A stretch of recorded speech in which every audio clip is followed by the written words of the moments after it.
Steel is the backbone of modern America. But what happens when that backbone starts to snap? Today, we're diving into a story that's not just about tariffs or trade. It's about the survival of entire industries, the future of green energy, and a battle for control over North America's economic destiny. Stick with us, because the end of this story might just rewrite the rules of the global economy. Picture this. Overnight, a quarter of America's steel supply vanishes. One flick of Ottawa's switch, and 6 million tons of steel. The stuff that builds our pickups, pipelines, even Pentagon hardware stops at the Canadian border. It's not a glitch, it's a shockwave. Canada's message is blunt.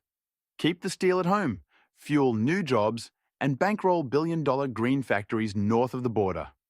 All this after President Trump doubled metal tariffs to 50, triggering a move from Ottawa that sent Detroit into a tailspin before breakfast. But here's where it gets wild.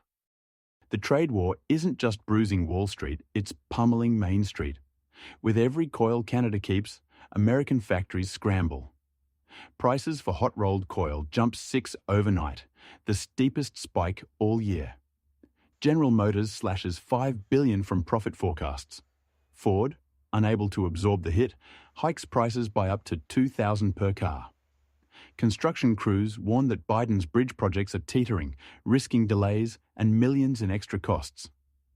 Every day this standoff drags on, Washington's tariff wall starts to boomerang, hurting the very workers it claimed to protect. And the real twist? Canada isn't stopping at steel. Ottawa just unleashed a $1 billion fund to turbocharge clean steel production, mandating that at least 60 of the metal in every federally funded wind turbine, hydrogen plant, and pipeline must be Canadian. The result? A tidal wave of demand for domestic steel. Canada has over 80 low-carbon hydrogen projects in the pipeline, $100 billion worth of investment waiting to flood the market. Offshore wind farms are lining the Atlantic and Pacific, each megawatt devouring up to 180 tons of steel. All that metal, once bound for Detroit, now stays north of the border. The green energy gold rush has begun, and America is locked out. It gets even more dramatic. On April 10th, the Center for Automotive Research dropped a bomb. US automakers now face billions in extra costs from tariffs. Ford was the first to cave, jacking up prices across popular models to stay afloat. Goldman Sachs slashes sales forecasts for the auto industry, warning that new car prices could leap by $2,000 to $4,000 within a year. Parts suppliers are forced to pay record prices, plants juggle shifts, or stockpile whatever steel they can.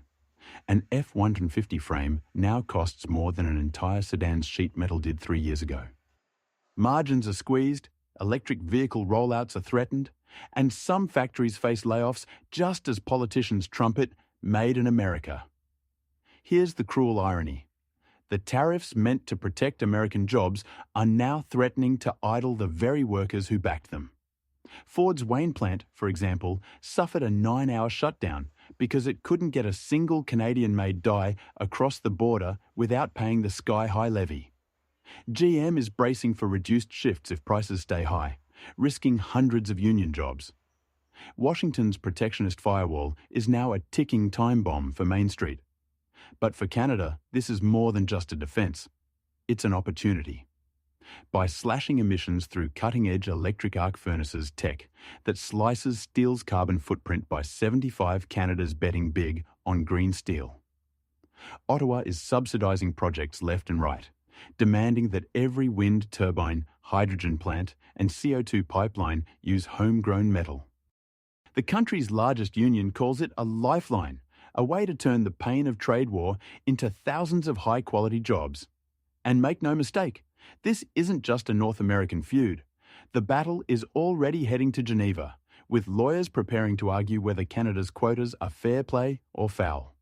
Ottawa's strategy leans on trade law, pointing out that they'll lift restrictions the moment Washington scraps its tariffs. If the US pushes too hard, it could undermine its own defences in other global disputes. A classic boomerang effect. The pressure is mounting, and both sides know that one wrong move could spiral into a full-blown supply crisis. So what does all this mean for the future? If America holds the line, experts warn the tariff wall could cost US consumers and companies $20 billion before Christmas. But Canada is offering a deal. Cut the tariffs, and the steel starts flowing again. No harm, no foul. It's a high-stakes standoff, with the future of North American manufacturing, green jobs, and even climate policy hanging in the balance. The next chapter is unwritten. Will Washington blink first to protect car buyers and factory workers? Or does Canada's steel-first gamble become the blueprint for a new, greener industrial revolution?